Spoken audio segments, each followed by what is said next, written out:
Fala rapaziada, saudações vascaínas, vamos que vamos para mais um vídeo nessa quarta-feira muito agitada dentro do Vasco da Gama. E se já não bastava um grande tumulto antes daquela partida entre Vasco e Cruzeiro com o consórcio do Maracanã, novamente tudo está se repetindo, porém numa escala muito maior. Porque desta vez nem sequer liberaram a partida no estádio, o consórcio, comandado por Flamengo e Fluminense, liberou. Ou seja, o Vasco foi vetado de atuar no estádio, que hoje não é nem do Flamengo, é do Fluminense. Pertence aos 4 grandes clubes do Rio de Janeiro.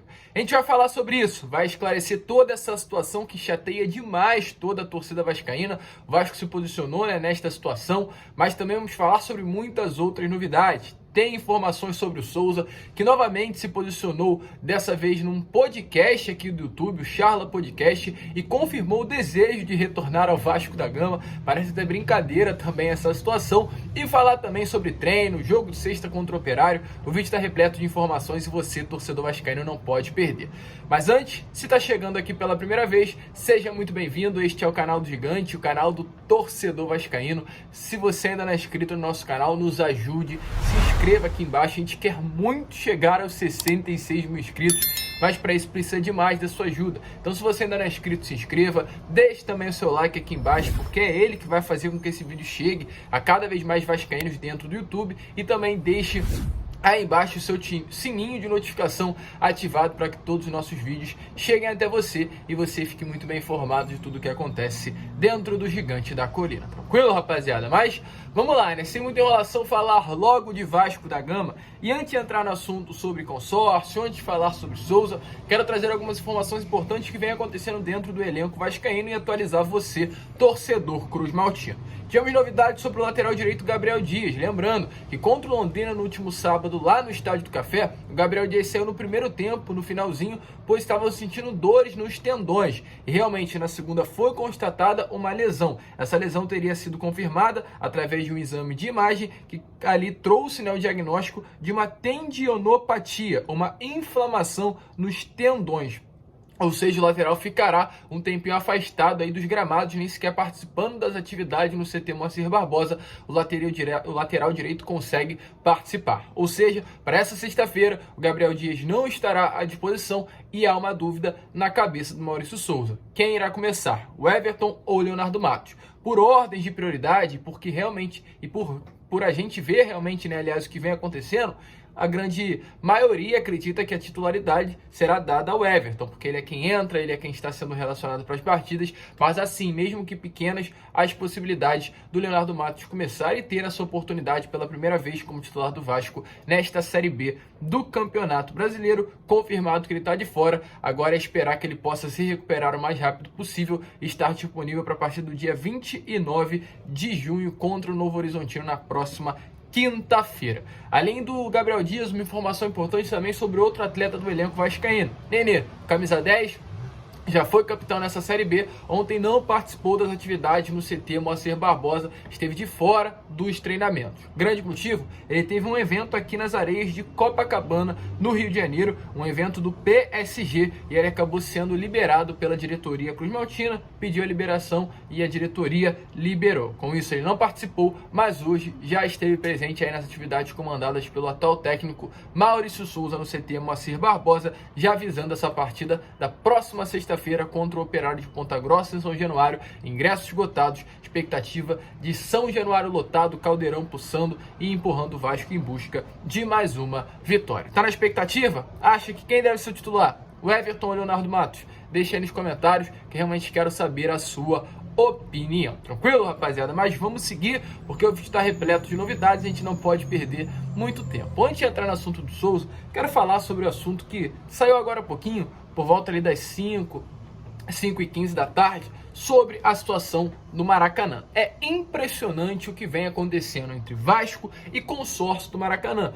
Para quem não sabe, o consórcio do Maracanã está sendo atualmente gerido por Flamengo e Fluminense. Os dois clubes que sim, cuidam do Maraca, eles têm o direito deles, eles são dois clubes que, querendo ou não têm o estádio. Então eles alugam o Maracanã por determinado período para mandar as suas partidas ali naquele local. Mas vamos lá, deixar bem claro, eles alugam o Maracanã. o Maracanã não é deles. O Maracanã ainda é um estádio da Prefeitura do Rio de Janeiro, do governo do Rio de Janeiro. O Maracanã não é do Flamengo e nem é do Fluminense. O Maracanã pertence ao Vasco, pertence ao Fluminense, pertence ao Flamengo e pertence ao Botafogo. Os quatro juntos são donos do Maracanã. Porém, hoje está nas mãos, quem ali, no caso, gere, né, o Maraca, no caso é gerir o Maracanã, não é controlar, não é ser dono do Maracanã, é Flamengo e Fluminense. Na última partida entre Vasco e Cruzeiro, muitos problemas já aconteceram e a gente relatou aqui no canal para vocês. Problemas se tratando da quantidade de públicos, apenas 64 mil ingressos foram liberados para o torcedor, que é um absurdo. Um medo por parte sim do Flamengo e do Fluminense de não liberarem mais ingressos por saber que todos seriam esgotados e o público seria batido pelo torcedor vascaíno. Público esse recorde pertence ao Flamengo. Além desse problema com relação a ingressos vendidos, problemas com a faixa, não permitiram o Vasco colocar a faixa no Maracanã de respeito, igualdade, e esqueci a terceira palavra, então não vou falar, mas são três palavras: respeito e igualdade, uma faixa que o Vasco queria colocar aí nas arquibancadas centrais ali do Maracanã. O consórcio do Maracanã também não permitiu, algo que acontece com o Flamengo e o Fluminense, ou seja, um jogo desigual. Além disso, um terceiro ponto também aconteceu negativo: o aluguel do Maracanã. O aluguel, assinado em contrato lá em 2019 pela diretoria vascaína com o consórcio do Maracanã, é que caso o Vasco tivesse o desejo de jogar no Maraca, o Vasco teria que pagar 90 mil reais, igual hoje Flamengo e Fluminense pagam para atuar no estádio. Porém, dessa vez, o consórcio do Maracanã, gerido por Flamengo e Fluminense, cobraram 250 mil reais ao Vasco, um valor quase 3 vezes maior do que o assinado e colocado em contrato lá no ano de 2019. Além disso, os bares, ali os restaurantes que tem dentro do estádio, a grande maioria da verba ou ela é dividida ou ela vai para o clube, né? No caso, dividida entre o consórcio do Maracanã e para o clube que manda as suas partidas no estádio. Do Vasco, na partida contra o Cruzeiro, o consórcio do Maracanã nem sequer essa divisão permitiu. Toda a renda dos bares, dos restaurantes, foram destinados diretamente ao consórcio, ou seja, a Flamengo e a Fluminense. Dessa maneira que aconteceu a partida contra o Cruzeiro. Partida essa que foi transmitida pela Rede Globo, partida essa que teve um alcance lindo, grande demais, partida essa que mostrou para o Rio, para o Brasil, para muitos torcedores o que é de fato a torcida vascaína, que tentam a cada momento diminuir. Isso está cansando também o torcedor. Mas já não bastava essa atitude de tentar ali prejudicar de todas as maneiras possíveis. Durante essa semana, uma entrevista do GE mostrou que mesmo diante dessa tentativa, sim, de prejudicar o Vasco na última partida contra o Cruzeiro, a renda do Vasco foi 3 vezes maior no Maracanã, mesmo com um aluguel mais alto do que o comum, do que quando joga em São Januário. Ou seja, o Vasco se beneficia jogando no Maracanã devido à renda, mesmo com esse valor do aluguel aumentado. E diante de tudo isso, diante das coisas boas que aconteceram com o Vasco da Gama, Flamengo e Fluminense, ou seja, o consórcio do Maracanã, hoje tivemos a informação em nota oficial do Vasco, proibiram o Vasco de jogar no Maracanã. Deram uma negativa para a realização da partida que iria acontecer no próximo dia 3 de julho no Maracanã, entre Vasco e Sport. O Vasco, através dessa nota oficial, se posicionou, entende ser injustificada as alegações do consórcio para não permitir a presença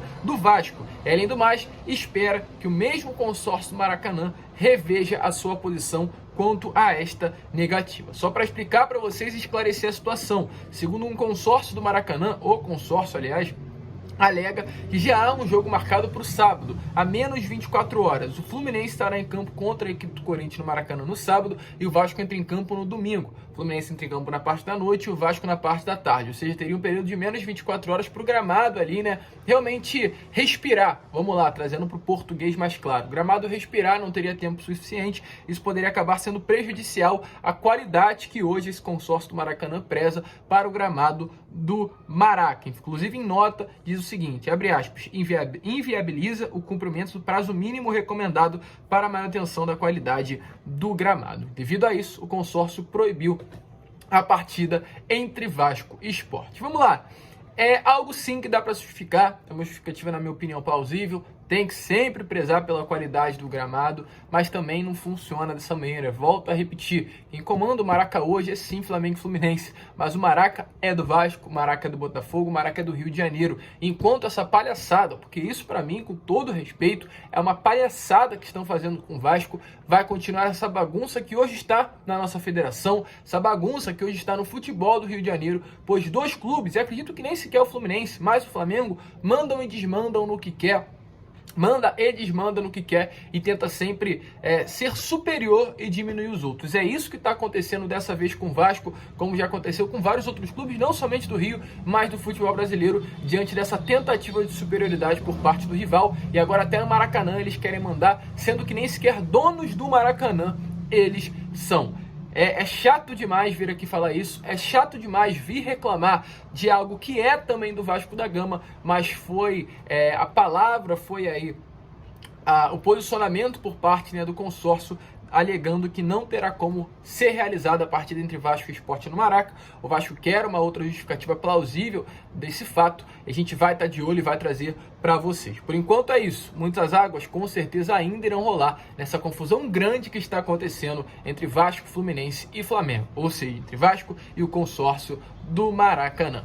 Deixa a sua opinião aí nos comentários, a gente vai seguir de olho para trazer tudo para vocês, mas volto a repetir, muitas águas ainda irão rolar nessa grande cachoeira que está acontecendo entre Vasco e esse consórcio do Maracanã. É problema atrás de problema. E para finalizar o vídeo, falar sobre Souza, rapaziada. Souza, o cria das categorias de base do Vasco da Gama, voltou a se posicionar. Hoje, em participação ao podcast do Charla Podcast, falou sobre Vasco e falou também sobre o desejo de retornar ao Gigante da Colina. Primeiro, ele esclareceu que sim, de fato, teve proposta de clubes do futebol brasileiro. Chegou até mesmo a alegar que teve contato com Vitor Pereira, técnico do Corinthians, no qual já trabalhou no Sport e no Beşiktaş, clube da Turquia, onde ele atua nesse momento. Além disso, esclareceu que o Botafogo procurou os seus empresários, no caso Carlos Leite, que empresaria a carreira do jogador, e outro que eu não consigo lembrar o nome nesse exato momento, mas foi procurado tentando aí realizar uma proposta para o Souza, porém durante o mesmo podcast Souza esclareceu que nem sequer chegou a ouvir a proposta, porque no momento nem os empresários levaram, né, essa oferta ao atleta, pois sabem do desejo do jogador ao retornar ao futebol brasileiro. Sabem que ele não tem essa vontade nesse momento, e caso essa vontade comece a aparecer no jogador, a prioridade será sempre o Vasco. Palavras essas do próprio Souza. Além disso, disse que é de fato um torcedor vascaíno de coração, disse que tem carteirinha de sócio torcedor do Vasco até o momento e disse, além de tudo, que tem um desejo, tem sim, uma vontade de jogar com a camisa do Vasco da Gama. Mas esse desejo, pelas palavras do atleta durante a participação nesse podcast, tá muito difícil de acontecer. Dê uma olhada aí nos trechos que o Souza nos trechos da participação do Souza ao Charla Podcast, para que vocês possam ouvir das próprias palavras do atleta, tudo que a gente passou aqui para vocês, e quem sabe, né, o Souza não volta. Mas fica aí com as palavras do Souza, fala daí, jogador, cria das categorias de base do Vasco da Gama, qual é o seu desejo atual e o seu planejamento de carreira. Isso, nunca houve um contato direto com o Vasco, os caras ligar e tal, mas também eu sempre deixei claro com os meus empresários, que é o Carlos Leite e o Renato, com a galera, que, cara, não é um momento agora, eu não quero voltar agora e tal. Teve outras ofertas, eles me falaram, o Botafogo há, sei lá, semanas atrás. Te procurou também? Mandou uma mensagem, mas eles nem me passaram por aquela questão que eu sempre deixei pra eles, não, Brasil não penso em voltar agora. Se tivesse que voltar, seria, como eu te falei, prioridade total seria o Vasco. E eu não penso e tal, mas agradeço. E quando eu, não voltei, a galera ficou chateada, eu entendo, porque, eu também ficaria como torcedor, eu também fiquei como jogador, porque eu falei, cara, falei uma parada, eu não vou poder cumprir. Então a gente sabe reconhecer os erros também, porque a gente falou demais, né? Infelizmente não é uma virtude, a gente fala demais. E aí eu falei, não, os caras têm razão, e eu nem discuto nada, porque, como eu falei, tem razão total de cobrar por uma coisa que eu falei e esse é o meu único erro, de ter dado data, entendeu? Por uma parada que é um desejo meu, mas... Ainda é um desejo seu. Sim, mas hoje fica muito mais difícil, né? Porque, como eu falei, por uma série de coisas. Mas voltando ao assunto de voltar, não voltar, é o que eu tava conversando anteriormente, cara. A gente tinha um projeto de cumprir o contrato lá, ganhar um dinheiro que seria um dinheiro muito legal pra mim, pra volante. E acabou não acontecendo, aí eu fui construir uma casa no condomínio que eu tô Então, fazendo. rapaziada, como vocês viram aí, o Souza falou, deixou bem claro, e agora é hora de saber a sua opinião. Deixa aí nos comentários, você acha que vale o investimento no Souza? Hoje o atleta tem 33, voltando com 36, 37, será que ainda cabe ele sendo titular no Vasco? Deixa a sua opinião nos comentários, se você está aceitando ainda o retorno desse jogador que tanto prometeu, tanto cumpriu, aliás, tanto prometeu e nada cumpriu, ou você acha que já deu, não dá mais para vir, deixa ele para lá, vamos pensar em outros nomes. Coloque aí no comentário, que eu quero saber demais a sua opinião e a gente fica por aqui. Se curtiu o vídeo, se inscreva, deixe seu like, compartilhe e, é claro, um grande abraço a todos, vamos que vamos, saudações vascaínas.